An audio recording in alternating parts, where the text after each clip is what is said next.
बिस्मिल्लाहिर्रहमानिर्रहीम, अस्सलाम वालेकुम। आप देख रहे हैं व्यूज़ मैटर, मैं हूं मुर्तज़ा डार। इससे पिछली जो वीडियो थी उसमें मैं आपसे जिक्र कर रहा था कि इस वक्त मौजूदा तारीख़ के मुताबिक जिस दिन ये वीडियो अपलोड की गई है, इस वक्त इस तारीख़ तक अफ़गानिस्तान के अंदर हज़ारा कम्यूनिटी के क्या हालात हैं, आपको सारा मंजरनामा मैंने बताया। इस लिंक पे आप क्लिक करेंगे तो आप आज तक की एग्जैक्ट डिटेल जान सकेंगे। अब इस स्टोरी में मैं जिक्र करने लगा हूँ एक ऐसी खातून, एक ऐसे बल्कि ख़ानदान का जो इस सारे असना में जैसी हालात बिगड़े वो निकला और उसने हिजरत की। इस वक्त वो कहाँ पे है, किन मुश्किलात से गुज़रा है, वो ख़ानदान अफ़गानिस्तान में करता क्या था, उसका ताल्लुक़ कहाँ से है, इस हवाले से गुफ्तगू का बाकायदा आगाज़ करेंगे। अगर आपने हमारा चैनल सब्सक्राइब नहीं किया तो कर लें ताकि ऐसी मज़ीद वीडियोज़ आप तक बर वक्त पहुँच सकें। बहरहाल जी, ये ज़िक्र है एक ख़ानदान का, और इस ख़ानदान की जो हीरोइक ख़ातून है उसका नाम है जाहिदा। जाहिदा हेरात में स्कूल टीचर थी और उनके जो शौहर हैं वो भी हेरात के अंदर एक मेडिकल स्टोर है जो चलाते थे। जाहिदा की उम्र मिड 30s में बताई जाती है, यानी कि 34, 35, 36 साल के करीब उनकी उम्र है। और उनके जो हस्बैंड हैं, यानी उनका जो शौहर है जाहिदा का, उसकी उम्र तकरीबन 40 से 45 साल के दरमियान रिपोर्ट की जाती है। अगस्त 2015 के अंदर जब अभी तालिबान ने टेक ओवर किया, तो उससे पहले आप जानते हैं कि मुख्तलिफ़ शहरों में, कस्बों पे तालिबान के हमले जारी थे और एक खौफ की फ़िज़ा थी जो कायम थी। अब इस असना में बहुत सारे लोगों ने बहुत सारे मेजर्स लिए, कुछ ने प्रिएम्प्टिव मेजर्स लिए और कुछ ने वाक़या हो जाने के बाद जो है वो इक़दामात लिए। अब जाहिदा ने और उसके शौहर ने, दोनों मियाँ बीवी ने ये सोचा कि हम चूँकि ताल्लुक़ रखते हैं हज़ारा कम्यूनिटी से, दोनों का ताल्लुक़ हज़ारा कम्यूनिटी से था, तो हमारे गिर्द वैसे ही तालिबान का शिकंजा और उनका घेरा बहुत ज़्यादा तंग है, चुनाचे हमें निस्बतन महफूज जगह पर जाना होगा।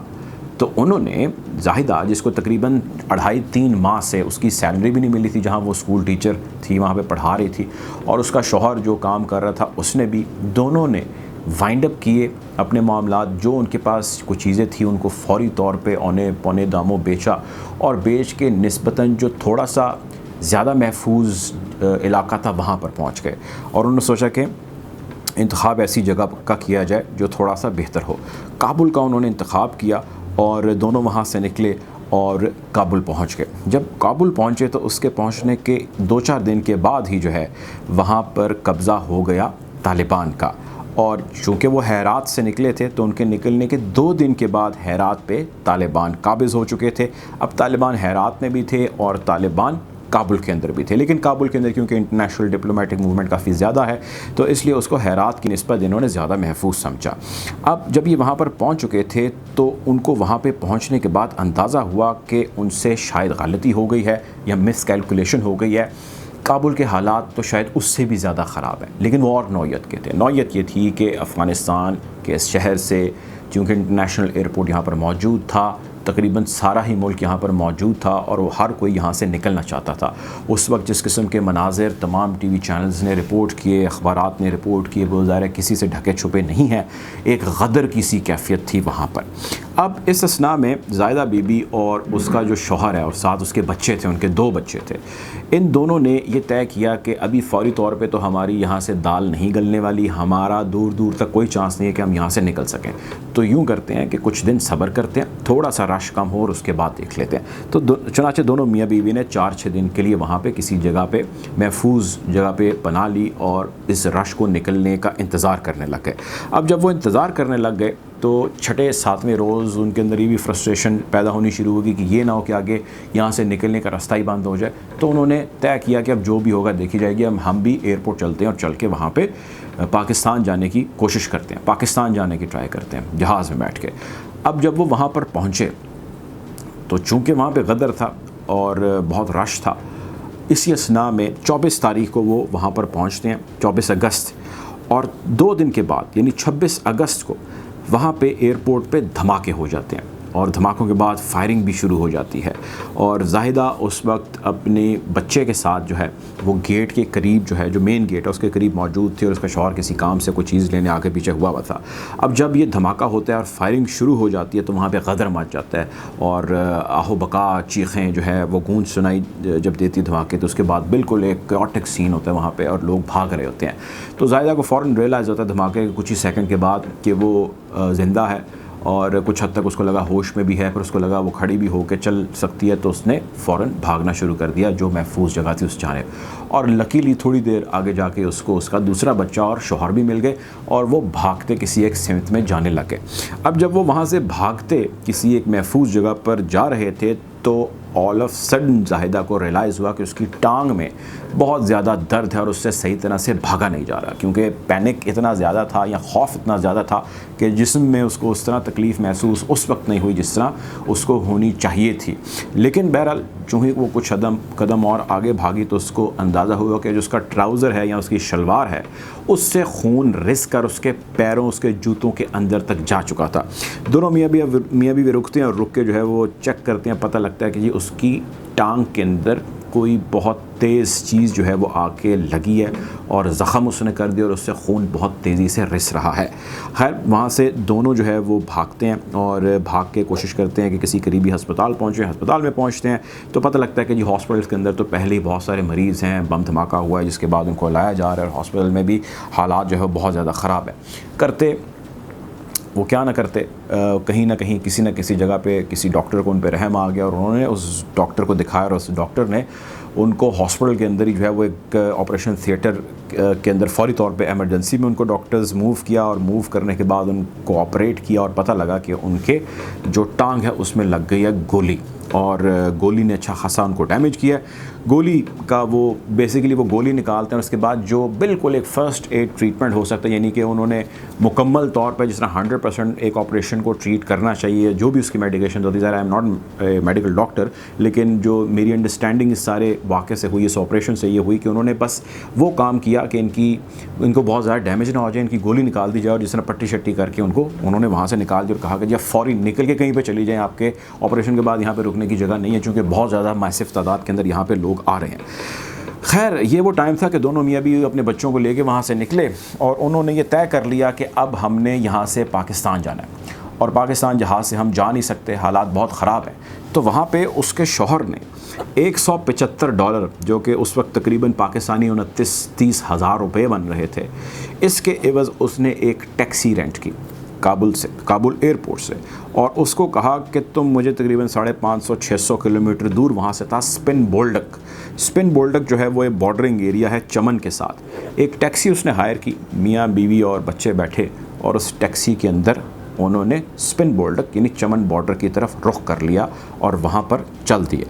और इस सारे असना के अंदर अब उसकी टांग की हालत यही थी और उस वक्त हैवी पेन किलर्स जो है वो उसने जाहिदा जो ख़ातून थी उसने खानी शुरू कर दी और उसने ये भी कहा कि मुझे कोई भी अंदाज़ा नहीं था कि मैं कितनी गोलियां एक वक्त में खा रही थी, लेकिन मेरे पास इसके अलावा कोई चारा नहीं था और हमारे पे मौत के साए जो है वो मंडला रहे थे। तालिबान मुकम्मल टेक ओवर अभी कर चुके थे, लेकिन सेटल डाउन चीज़ें नहीं हो रही थी और हमें चूँकि हज़ारा कम्यूनिटी से हमारा ताल्लुक़ था तो हमारे पे बहुत सारे थ्रेट्स जो है वो आ रहे थे। और ये भी कहा गया है कि मैंने चूँकि वहाँ पर स्काफ या अबाया ऐसा ले रखा था कि मैं पहचान ही ना जाऊँ शक्ल से कि मैं हज़ारा कम्यूनिटी से ताल्लुक़ रखती हूँ और मेरे शौहर ने भी सर पे जो है वो टोपी पहन रखी थी और मास्क पहन रहा था ताकि ज़्यादा से ज़्यादा हम अपने फेसेस को कवर कर सकें। खैर 18 घंटे की मुसाफत तय करके ये लोग पहुंच जाते हैं स्पिन बोल्डक में। रास्ते में एक जगह खाना खाने के लिए रुकते हैं। वहाँ पे ख़ातून जो है चूँकि उसने अबाया पहना था इसलिए वो अपनी टांग का मुआयना नहीं कर सकती थी, लेकिन जब वो रुके तो उसने किसी एक जगह पे जाके अपनी टांग का मुआयना किया तो उसको यूँ नज़र आया कि जैसे उसकी एक टांग मुकम्मल तौर पर बहुत ज़्यादा नीली या काली हो चुकी है। उनके पास कोई ऑप्शन नहीं थी और वहीं से उन्होंने सफ़र जारी रखा और 18 घंटे के बाद वो स्पिन बोल्डक पहुंच गए। अब जब वहाँ पर पहुँचे तो वहाँ पे उनको जो एक मिडल मैन था, कोई एक बंदा था जिसकी बहुत तफसील सामने नहीं आई, लेकिन उस बंदे को इन्होंने अरेंज कर रखा था इसके शौहर ने, जिसने इनको एक जगह से दूसरी जगह बॉर्डर क्रॉस करवाना था। उस शख्स ने इनको बॉर्डर बहरहाल क्रॉस करवा दिया। इस फैमिली ने बॉर्डर क्रॉस किया और क्रॉस करके फिर कई घंटों की मुसाफत तय करके ये पहुंच गए कोयटा शहर में। कोयटा शहर के एक इमाम बारगाह, जिसकी एग्जैक्ट डिटेल नहीं शेयर कर सकते, इस इमाम बारगाह में ये पहुंच गए और पहुंचने के बाद जो है इन्होंने सुख का सांस तो लिया, लेकिन साथ ही जो जाहिदा है उसकी सांसें भी बहुत सारी उखड़ने लग गई थी, क्योंकि उसका दर्द जो था, उसकी टांग का दर्द जो था वो उसकी बर्दाश्त से बाहर हो चुका था। इस गुज़िश्ता कई घंटों के दौरानिए के अंदर। वहाँ पर इमाम बारगाह के जो लोकल एडमिनिस्ट्रेशन है, जब उन्होंने बहुत ज़्यादा शोर देखा और उन्होंने सारे मामलात को समझा, तो उन्होंने वहाँ पे कम्युनिटी डॉक्टर को बुलाया, जिसने आके देखा और उसने कहा कि जी ये मेरे बस की बात नहीं, इनको आपको हॉस्पिटल ही ले जाना होगा। किसी तरह वहाँ पे मैनेज करके इनको एक हॉस्पिटल ले जाया गया, जहाँ पे ये जाके पता लगा कि जी इनकी टांग जो है वो ज़ाया हो चुकी है और इस टांग के अंदर गैंग्रीन फैल चुका है और इस टांग का वाहिद हल इसको काटना ही है और उसकी फ़ीस 50,000 रुपया है। इस ख़ानदान के पास उस वक्त जो पूरी जमा पूंजी बाकी रह गई थी वो 20,000 रुपये रह गई थी। बाकी तमाम लोगों से इन्होंने पैसे इकट्ठे करने शुरू कर दिए। ज़ाहिदा ख़ुद बयान करती हैं कि मैंने कोयटा में इमाम बारगाह के अंदर और इधर कम्युनिटी के अंदर लोगों से जा के पैसे मांगे कि मुझे पैसे दे दो, मैंने अपनी टांग कटवानी है। और ये भी लिखा है कि ये अंदाज़ा नहीं था, कभी सोचा नहीं था ज़िंदगी में कि अपनी ही टांग कटवाने के लिए लोगों से पैसे मांगने पड़ेंगे। पैसे मांगे और पैसे मांग के इकट्ठे किए और हॉस्पिटल गए और जाके अपनी टांग कटवा ली डॉक्टर्स की हिदायत के मुताबिक। और 2 टांगों पे वो हॉस्पिटल गई थी और एक टांग पे जो है वो हॉस्पिटल से बाहर आ गई। और इस सारे वाक़े के अंदर यकीनी तौर पे अब वो पाकिस्तान के अंदर ही मौजूद हैं और महफूज हैं, उनके बच्चे भी महफूज हैं और उनके बच्चे, उनका शौहर, वो सारे इस ट्रॉमा से गुज़रे जो कई हफ्तों के ऊपर मुहित था, जो अनरेस्ट था वो कई हफ्तों के ऊपर मुहित था। और ये एक ख़ानदान है, एक फैमिली है जिसकी मैंने आपसे स्टोरी डिस्कस की है। ऐसे कई हज़ार ख़ानदान हैं जिनकी ऐसी ही स्टोरीज़ मौजूद हैं। पाकिस्तान में ऑफिशियली रेफ्यूजीज़ का आना मना है, लेकिन अनऑफिशियली, ये मैं नहीं कह रहा, ये भी डॉन अखबार कह रहा है कि अनऑफिशियली लोगों की इन्फिल्ट्रेशन का सिलसिला जारी है। कुछ के ऊपर चेक्स रख के उनको फ़ौरन वापस निकाल दिए जाते हैं जो पकड़े जाते हैं। जो नहीं पकड़े जाते या जो मॉनिटर नहीं हो पाते वो अब भी पाकिस्तान के अंदर आबाद होना शुरू हो चुके हैं। ये भी डॉन अखबार रिपोर्ट करता है। और इस सारी स्टोरी के अंदर इस खातून की आइडेंटिटी यानी उसका जो नाम है वो भी एक फ़ेक या फ़र्ज़ी नाम है जो लिया गया है, इसका असल नाम भी नहीं लिया गया ताकि उनको किसी भी किस्म का कोई और माजी में वहाँ पे अफ़गानिस्तान में या यहाँ पे किसी किस्म का प्रॉब्लम ना हो। बहरहाल ऐसे बहुत सारे और ख़ानदान हैं जिनकी ऐसी कई स्टोरीज़ मौजूद हैं। हम कोशिश करेंगे कि ख़ित्ते की बदलती सूरत हाल के हवाले से आपको अपडेट रखें। अगर आपको वीडियो अच्छी लगी तो चैनल को लाइक करें, सब्सक्राइब करें। अपना ख्याल रखें, दुआ में याद रखें। अल्लाह हाफ़िज़।